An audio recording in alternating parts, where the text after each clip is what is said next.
happening? This is Tom, DirtyRemix.com. I got a movie for you today that was written, shot, directed, and edited all by one guy. His name is Adam Albrandt, and the movie is Crossbearer. Yes, kind of a cool name for a film. Opens with some really cool shots of religious imagery and basically there's a Jesus freak killer in this old warehouse.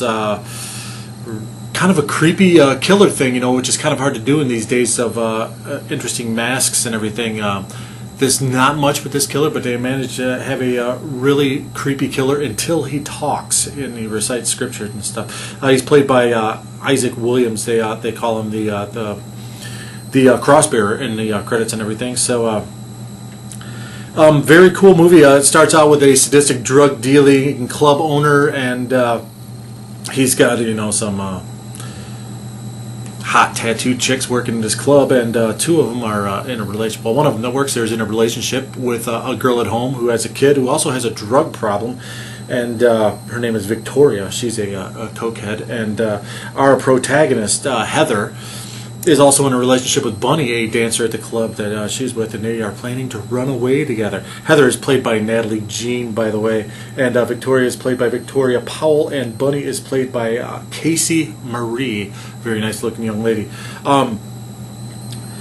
Basically, they go to make a drug deal, and spoiler alert, they go to make a drug deal, and things go horribly wrong.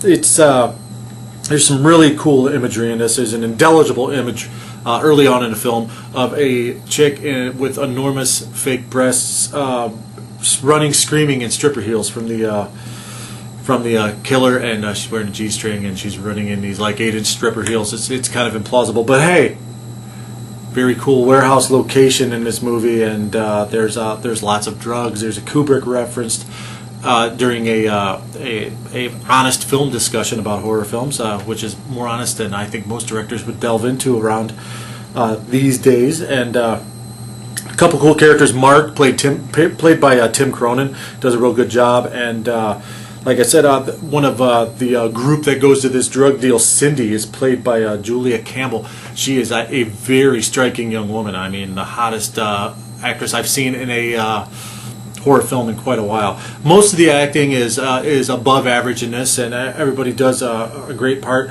I do have a few problems with the movie. Sometimes the editing's a little shaky at points, and some of the characters are over the top. Like I think the only thing you could have done to make the club owner more reprehensible is if he had a kiddie porn ring running out of the back of the building, because they actually pour it on how disgusting and how morally fucked up this guy is. So that was kind of over the top. I know people probably exist like that in real life, but not often. So that's kind of a gig on it. Some of the dialogue, at some points in the movie, the dialogue, to me, sounded like it was written by a bunch of horny 14-year-olds, and that's, you know, and I didn't think that many people did coke still, but apparently they do, because there's a lot of it in this movie. But there's some very cool kills, some very stylish gore. In fact, I would say Crossbearer as a whole is a very stylish, atmospheric, violent, wet dream for gorehounds out there. I mean, and it's extremely well done for an indie feature. The action never lets up. The pacing is very good, and like I said, except for the few gigs about the over-the-top characters, some of the dialogue getting a little out of hand, and a couple shaky edits, a really quality film. They take very good advantage of their locations. They take very good advantage of a cast that's extremely easy on the eyes, and it's pretty versatile in terms of acting. They kind of shift from comedy to drama to horror pretty effortlessly in this, and that's always a good testament to a quality cast. So in all, I would say Crossbearer is, like I said, it's very stylish, very atmospheric, very violent, and it's a gory movie, and the kind that gorehounds like. So definitely check this out when it drops. I believe it already dropped, but definitely check it out. There's a lot to like and very little to dislike in Crossbearer. I think it's a very good film, and it's got a lot of fucked up imagery, and it's a very quality, creepy at times movie.